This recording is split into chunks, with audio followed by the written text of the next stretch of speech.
Welcome to Bizarre Phenomena. If you want to continue in Hindi, please click the link above.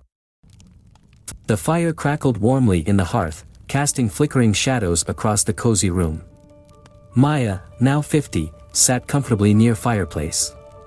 Her grandchildren gathered around her, eyes wide with curiosity, eager to hear another story from her past. With a gentle smile, Maya began, her voice carrying the weight of distant memories.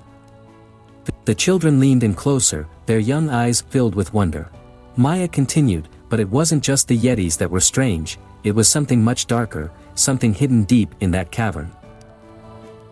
I was trekking through the Himalayas with my friends, and what we encountered, in those mountains, was something I'll never forget. It was the beginning of a journey that led me to a mysterious cavern, ancient beings, and a secret so strange that even now, it feels like a dream.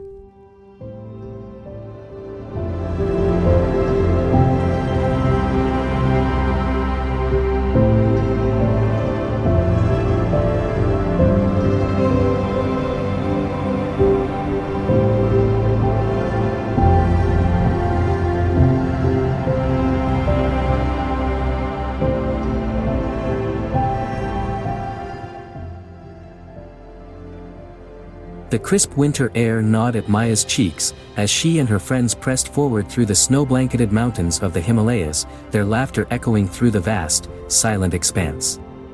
The peaks towered above them, mighty and ancient, scraping the pale sky.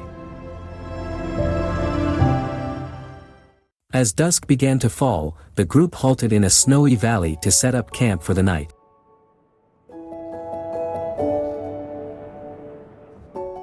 As they gathered around the fire, its warmth battling the biting cold, a deep, thunderous roar reverberated through the mountains.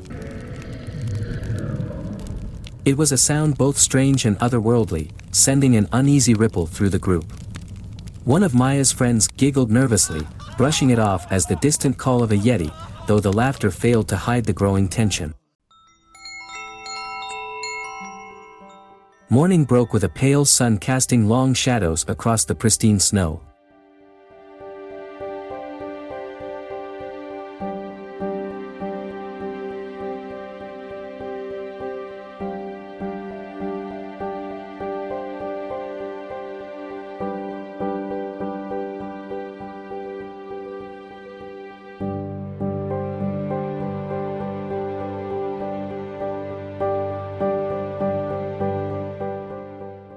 The group packed up, continuing their journey, and for a moment, their light-hearted chatter returned.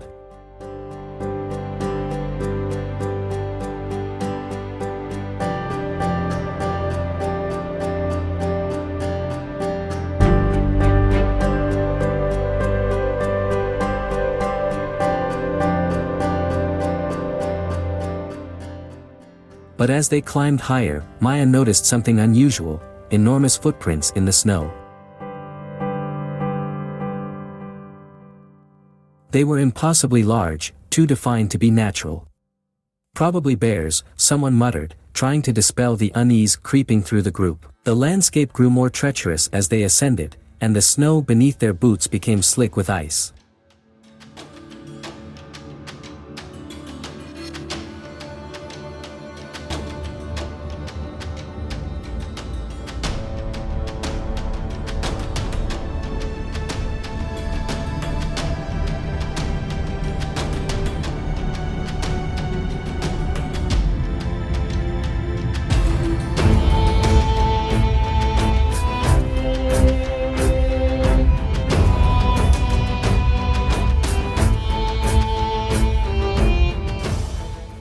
Then, without warning, Maya's foot slipped.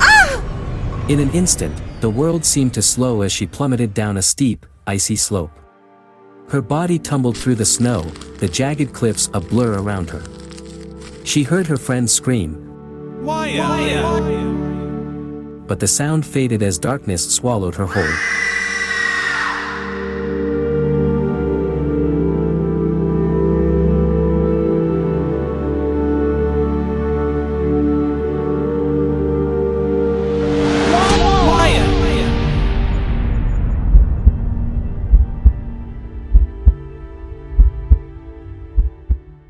When she awoke, she found herself in a cavern, its walls glowing with an ethereal, bluish light.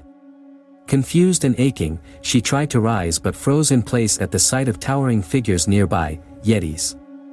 Their immense forms were covered in thick, snow-white fur, their coal-black eyes watching her with a surprising gentleness. They had tended to her wounds, wrapping her in furs and offering her food, raw meat that she ate, too hungry to question.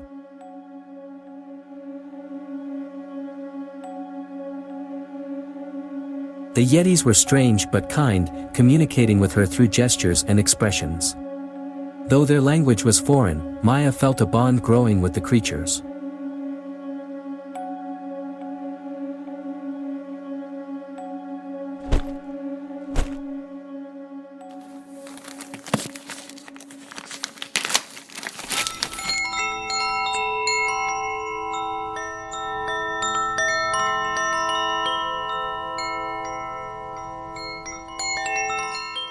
Maya stood at the entrance of the cavern, captivated by the sight of winter trees encircling the entrance. She climbed down and gathered some twigs to start a fire and fend off the night's chill.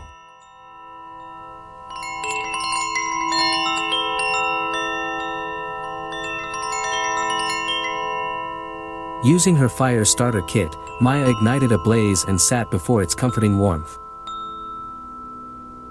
The cave, once serene, seemed to shift at night.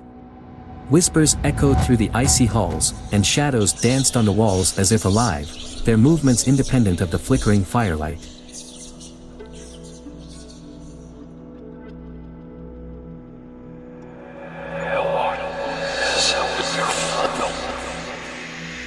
The Yeti seemed wary, as if guarding something far more significant than just their refuge. One evening, driven by a force she didn't understand, Maya ventured deeper into the cavern. She followed the whispers until she stumbled upon a massive, frozen altar, ancient and ominous. Resting upon it was a book, bound in what looked like human skin. Its cover is filled with cryptic symbols and disturbing illustrations of monstrous beings. Her pulse quickened as she reached out to touch it, but before her fingers could brush the ancient leather, the yetis appeared, frantic and wild-eyed. They gestured urgently, pulling her away, their faces filled with fear and warning.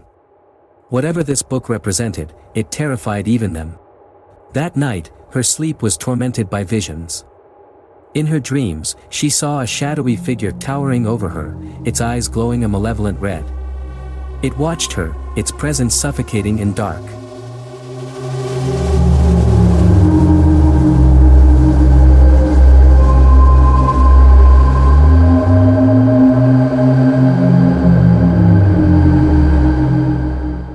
When she awoke, drenched in sweat, the dream lingered like a bad omen.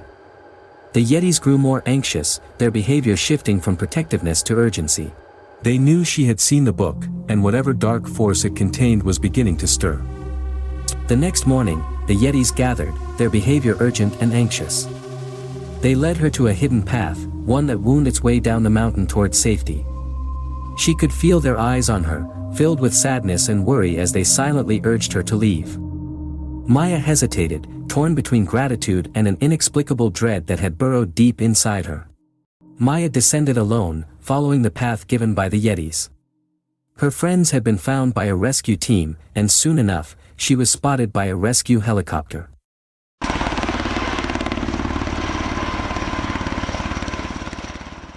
This is Rescue 1. We have visual on the missing person, at coordinate 28 past 83.93 degrees E. Alive and responsive, preparing for extraction. Rescue 1 over and out.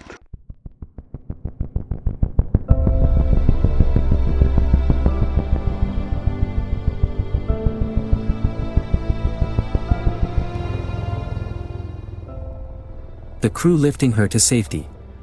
But even as she returned to civilization, the sense of unease lingered. The image of the book and the figure with the red eyes haunted her thoughts.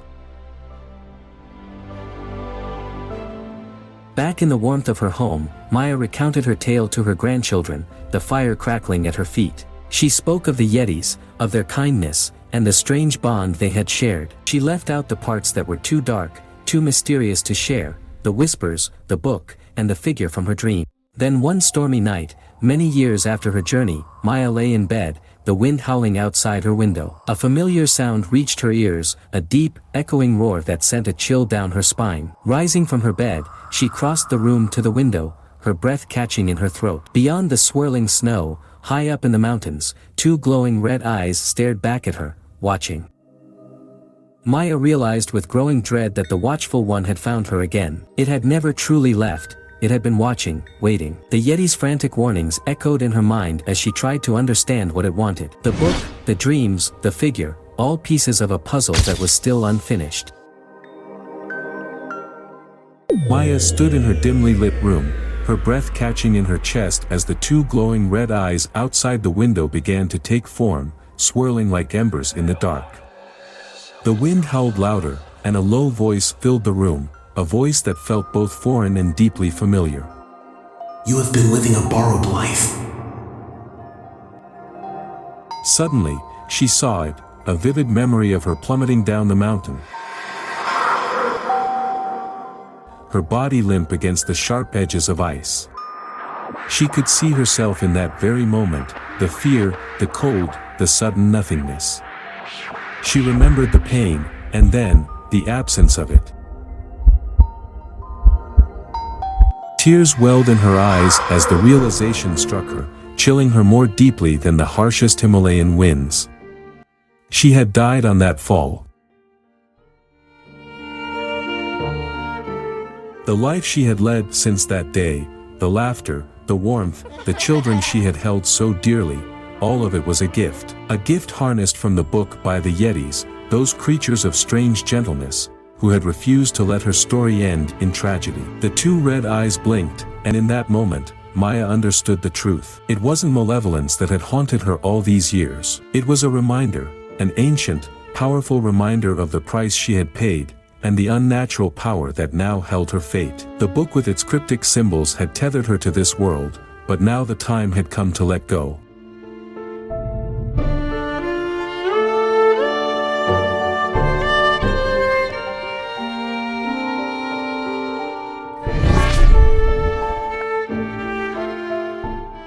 To release herself from the borrowed life, and to finally embrace the inevitable end. With a heavy but accepting heart, Maya whispered her gratitude, a smile ghosting her lips. She turned away from the window, the weight of her realization lifting. It was time to say goodbye.